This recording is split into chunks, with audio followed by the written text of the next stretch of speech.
Bharat Ratna doctor Bhimrao Ambedkar ಅವರಿಗೆ ಕೋಟಿ ಕೋಟಿ ನಮನ. ಇವರ ಜೀವನವನ್ನು ಆಧರಿಸಿ ಈ ಧಾರಾವಾಹಿಯನ್ನು ನಿರ್ಮಿಸಲಾಗಿದೆ.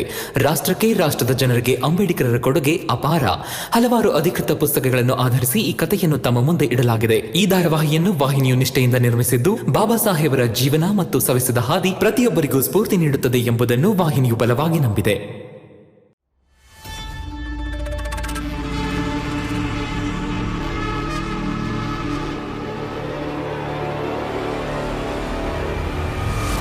ಹುಚ್ಚಿಡ್ದಿದ್ಯಾ ನಿಮ್ಗೆ?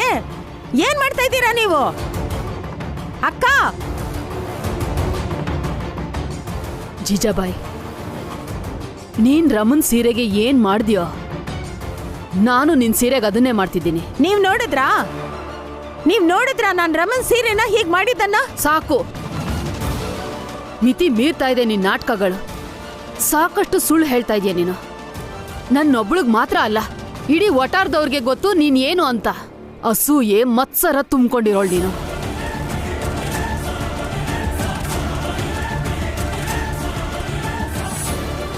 ನಾನೇ ನೋಡಿದ್ದೀನಿ ನೀನ್ ಕೋಪದಲ್ಲಿ ರಮನ್ ಸೀರೆನ ಹೇಗ್ ತುಳ್ದೆ ಅಂತ. ರಮನ್ ಸೀರೆನ ಹೇಗ್ ನೀನ್ ತುಳಿದ್ಯೋ ಹಾಗೆ ನಿನ್ ಸೀರೆನೂ ನಾನು ತುಳಿದಿದ್ದೀನಿ. ಜೀಜಾಬಾಯಿ, ಒಂದು ವಿಷಯನ ಸರಿಯಾಗಿ ಕೇಳಿಸ್ಕೊ. ನಾನು ಈ ಮನೆಯಿಂದ ದೂರ ಇರ್ಬೋದು, ದೂರ ಇದ್ರೂ ಕೂಡ ಈ ಮನೆ ಮೇಲೆ ಒಂದ್ ನಿಗಾನ ಇಟ್ಟಿರ್ತೀನಿ. ರಮಾ ಬಂದ್ಮೇಲೆ ಅವಳ ಸೀರೆ ಅವಳು ಒಕ್ಕೋತಾಳೆ, ಆಮೇಲೆ ನಿನ್ ಸೀರೆನ ನೀನೇ ಕ್ಲೀನ್ ಮಾಡ್ಕೊ.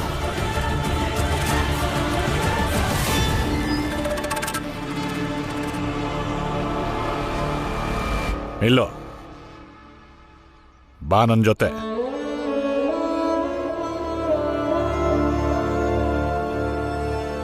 ದೂರ ದೂರ ದೂರ.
ಅರ್ಧ ಸಮಯ ಮುಗಿದು ಹೋಯ್ತು ಭೀಮರಾವ್.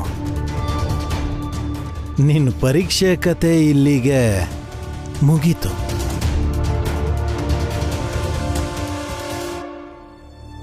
ಸರ್, ಶುಚಿ ಆಯ್ತು ಸರ್, ಈಗಲಾದ್ರೂ ಹೋಗೋದಕ್ಕೆ ಬಿಡಿ. ಒದ್ದೆ ಬಟ್ಟೆಲ್ ಬಿಡ್ಬೇಕಾ? ಹೋಗಿ ಬಿಸಿಲಲ್ಲಿ ನಿಂತ್ಕೊಂಡು ಒಣಗಿಸ್ಕೋ, ಆಮೇಲೆ ಒಳಗೆ ಬಾ. ಸರ್, ಹಾಗೆ ಹೇಳ್ಬೇಡಿ ಸರ್.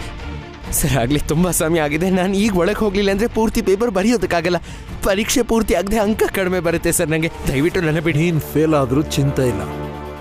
ಈ ನಿನ್ನ ಒದ್ದೆ ಬಟ್ಟೆ ಒಣಗೋ ತನಕ ನೀನು ಒಳಗೆ ಬರೋ ಹಾಗಿಲ್ಲ. ಒಣಗಿರೋ ಬಟ್ಟೆ ಇಲ್ಲಿದೆ.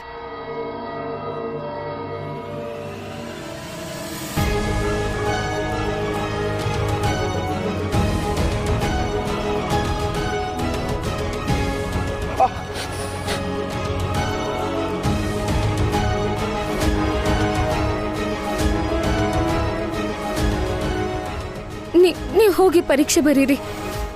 ಒಣಗಿರೋ ಬಟ್ಟೆನೆ ಕಣ್ಣಿಗೆ ಕಾಣಿಸ್ತಿರೋದು.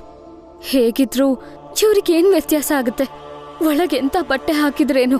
ನಿಮಗ್ ಚಳಿ ಆದ್ರೂ, ಜ್ವರ ಬಂದ್ರು ಒಳಗಿರೋ ನೋವು ಬಗ್ಗೆ ಇವ್ರಿಗೆ ಚಿಂತೆ ಇಲ್ಲ.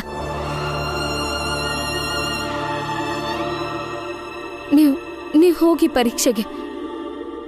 ಒಂದ್ ನಿಮಿಷ, ಈ ವಿಷಯದಲ್ಲೇ ನೀವು ಜಾಸ್ತಿ ಅಂಕ ತಗೋಬೇಕು.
ನೀನೇನು ಹೊರಡು, ಪರೀಕ್ಷೆ ನಡೀತಾ ಇದೆ, ಹಾಗೆಲ್ಲ ಯಾರು ನಿಲ್ಲೋ ಹಾಗಿಲ್ಲ.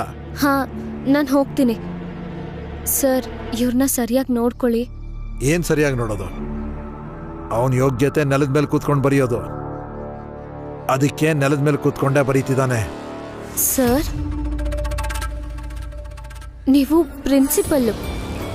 ನನ್ನ ಗಂಡ ನಿಮಗೆ ಗೌರವ ಕೊಡ್ತಾರೆ, ನಾನು ಖಂಡಿತ ಕೊಡ್ತೀನಿ. ಆದರೆ ಒಂದು, ನಾನೀಗ ಹೇಳೋ ಮಾತನ್ನ ಕೇಳಿಸ್ಕೊಳ್ಳಿ. ನನ್ನ ಗಂಡ ನೆಲದ ಮೇಲೆ ಕೂತಿಲ್ಲ.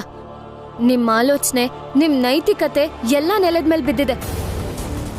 ಅಲ್ಲ, ಸಭ್ಯ ಸಮಾಜದ ಶಿಕ್ಷಕರು ಹೀಗೆ ಯೋಚನೆ ಮಾಡಿದ್ರೆ ಆಗ ಅನಾಹುತ ನನ್ನ ಗಂಡಂಗೆ, ನನ್ನ ಜಾತಿಯವ್ರಿಗಿಂತ ನಿಮ್ಮ ಸಮಾಜಕ್ಕೆ ಇದೆ.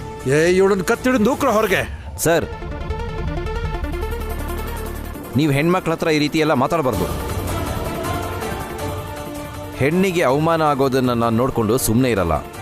ಇವ್ರಿಗೆ ಅವಮಾನ ಆಗೋ ಥರ ಇನ್ನೊಂದು ಮಾತು ನೀವು ಮಾತಾಡಿದ್ರು ನಾನು ರಾಜೀನಾಮೆ ಕೊಡೋದ್ರ ಜೊತೆಗೆ ಆಗಿರೋ ಘಟನೆ ಬಗ್ಗೆ ನಾನು ಸರ್ಕಾರಕ್ಕೆ ವಿವರವಾಗಿ ಪತ್ರ ಬರಿತೀನಿ. ಇದರಿಂದ ನಿಮ್ಮ ಕೆಲಸಕ್ಕೂ ಕುತ್ತು ಬರಬಹುದು.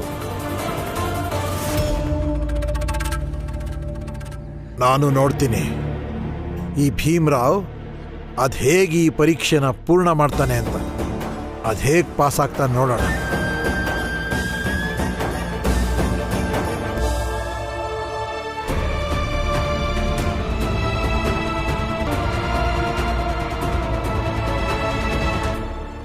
ಸರ್, ಇಲ್ಲಿ ಸುತ್ತಮುತ್ತ ಗಾಯಕ್ಕೆ ಹಾಕೋ ಗಿಡ ಇದೆಯಾ? ನಾನು ಆ ಎಲೆನ ಕೀಳ್ಬೋದಾ? ಔಷಧಿ ಮಾಡಬೇಕು. ಅವ್ರ ಗಾಯ ಆಗಿದೆಯಲ್ಲ, ನೋವಾಗ್ತಿರ್ಬೇಕು. ಪರೀಕ್ಷೆ ಮುಗ್ದಿದ ತಕ್ಷಣ ಅವ್ರಿಗೆ ಔಷಧಿ ಕೊಡ್ತೀನಿ. ರಮಾ, ಔಷಧಿ ಮಾಡಕ್ಕೆ ನಿಂಗೆ ಯಾವ ಎಲೆ ಬೇಕೋ ಅದನ್ನು ನಾನು ತಂದ್ಕೊಡ್ತೀನಿ. ಇಂಥ ಪರಿಸ್ಥಿತಿಯಿಂದ ಭೀಮ್ರಾವ್ನ ಕಾಪಾಡಕ್ಕೆ ನನ್ನ ಕೈಲಾಗಲಿಲ್ಲ. ಔಷಧಿ ಮಾಡೋಕೆ ನಿಂಗೆ ಸಹಾಯ ಮಾಡಿ ನನ್ನ ಪಾಪನ ಕಮ್ಮಿ ಮಾಡ್ಕೋತೀನಿ. ಬಾ.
ಅಕ್ಕ, ನನ್ನ ಮನೇಲಿ ನನ್ನಿಬ್ರು ಸೊಸೆಯರು ನನ್ನನ್ನು ಕೆಲಸದೋಳ್ ಥರ ನೋಡ್ಕೋತಿರ್ಬೋದು, ಆದರೆ ನೀವು ನನ್ನ ಮನೆಯವ್ರು ಅಲ್ಲ.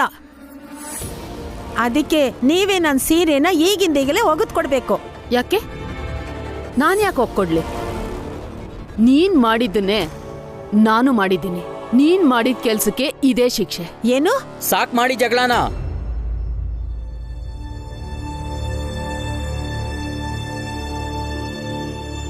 ಏನ್ ನಿಮ್ ನಾಟಕಗಳು? ಯಾರಾದ್ರೂ ಹೇಳ್ತೀರಾ ನಂಗೆ? ಬಾಲ, ನೀನು ನನ್ನ ಮನೆ ದೊಡ್ಡ ಮಗ. ಈಗ ಈ ಸಮಸ್ಯೆಗೆ ಪರಿಹಾರ ಕೊಡೋದು ನಿನ್ ಕರ್ತವ್ಯ. ವಾ ಜೀಜಾಬಾಯಿ, ವಾಹ್. ಸಮಯ ಬಂದಾಗ ದೊಡ್ಡ ಮಗ ಆಗ್ತಾನೆ, ನಿನ್ನ ಅವಶ್ಯಕತೆ ಮುಗ್ದಾಗ ಬೇರೆ ಯಾರೋ ಆಗ್ತಾನೆ. ನಿನ್ನಂತ ಸ್ವಾರ್ಥ ಹೆಂಗ್ಸನ ನನ್ನ ಜೀವನದಲ್ಲೇ ನೋಡಿಲ್ಲ. ಈ ಸಮಸ್ಯೆಗೆ ಬಾಲ ಪರಿಹಾರ ಕೊಡ್ತಾನೆ ಅಂದ್ರೆ ನನ್ಗೊಪ್ಗೆ. ಬಾಲ, ನನ್ ಮಾತು ಕೇಳು. ಈ ಸಮಸ್ಯೆಗೆ ಮೂಲ ಕಾರಣನೇ ಈ ಹೆಂಗ್ಸು.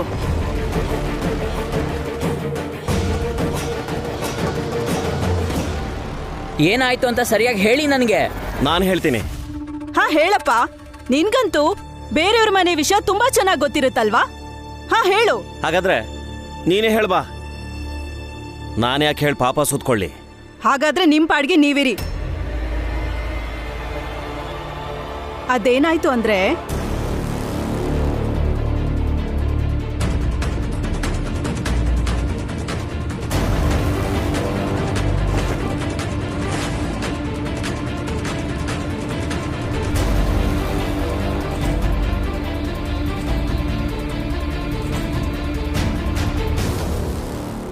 ಇದೇ ಕಾರಣಕ್ಕೆ ಇವರಿಬ್ರು ಆಗ್ಲಿಂದ ಜಗಳ ಆಡ್ತಿದ್ದಾರೆ. ಅಯ್ಯೋ, ಸುಳ್ಳು ಹೇಳ್ತಿದ್ದಾಳೆ ಇವಳು.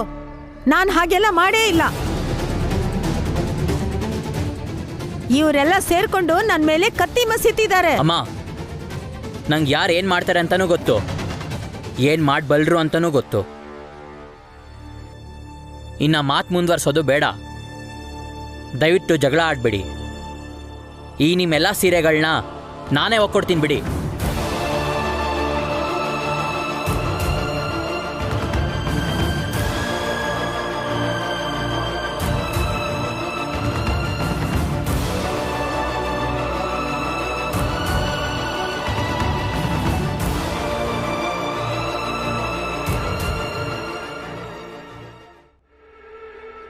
ಬಾಲಣ್ಣ, ಸೀರೆ ನಾನೇ ಒಕ್ಕೊಡ್ತೀನಿ, ಕೊಡಿ ಇಲ್ಲಿ.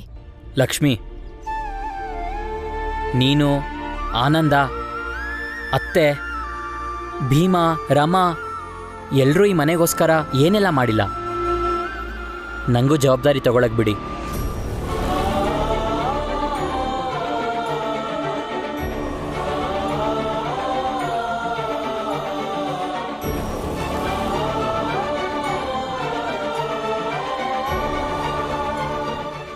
ನೋಡ್ದ್ಯಾ ಜೀಜಾಬಾಯ್, ಇದು ನಮ್ಮ ಸಂಸ್ಕಾರ, ಇದು ನಮ್ಮಲ್ಲಿರೋ ಪ್ರೀತಿ, ಇದನ್ನೇ ಸಂಬಂಧ ಅನ್ನೋದು. ಇದು ನಿನ್ಗೆ ಯಾವತ್ತೂ ಅರ್ಥ ಆಗಲ್ಲ.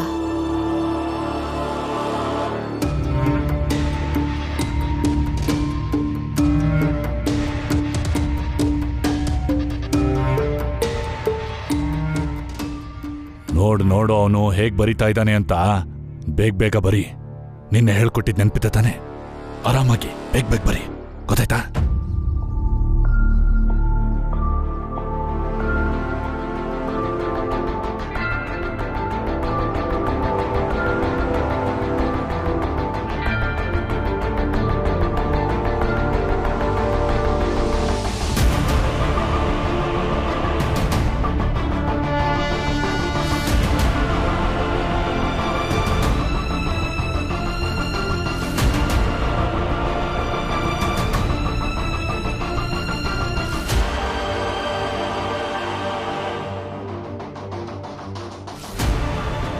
ಹಾ, ಎಲ್ರೂ ಬರ್ದಾಯ್ತೇನ್ರಪ್ಪ?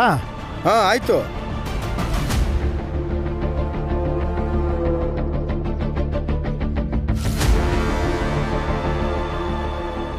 ಒಂದು ವಿಷಯ ಕೇಳ್ತೀನಿ, ಹೇಳಿ ಸ್ನೇಹಿತರೆ.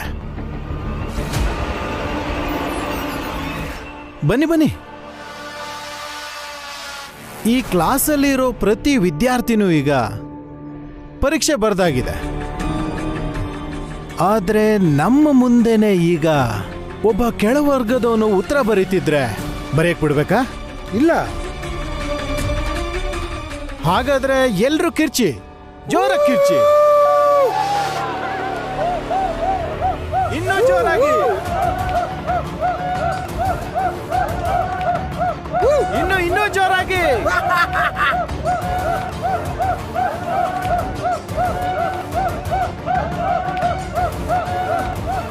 ಇನ್ನೂ ಜೋರಾಗಿ ಕಿರ್ಚಿ.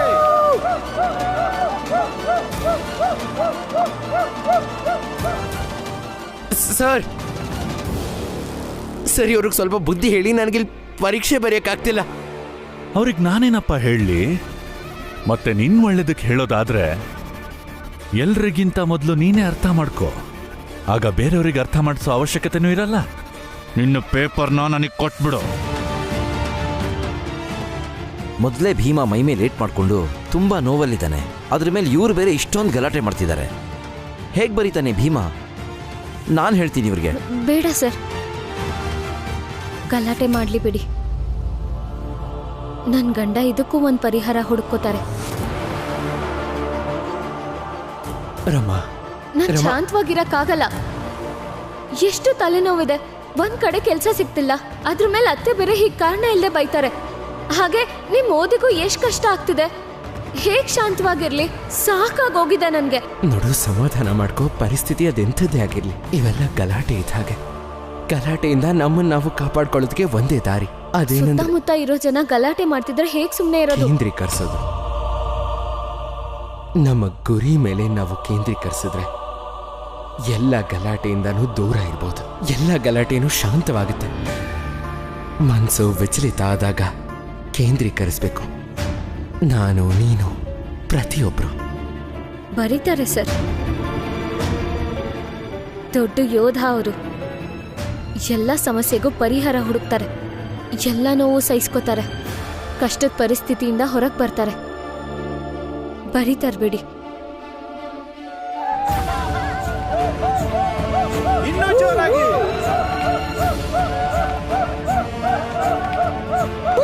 ಇನ್ನೂ ಜೋರಾಗಿ.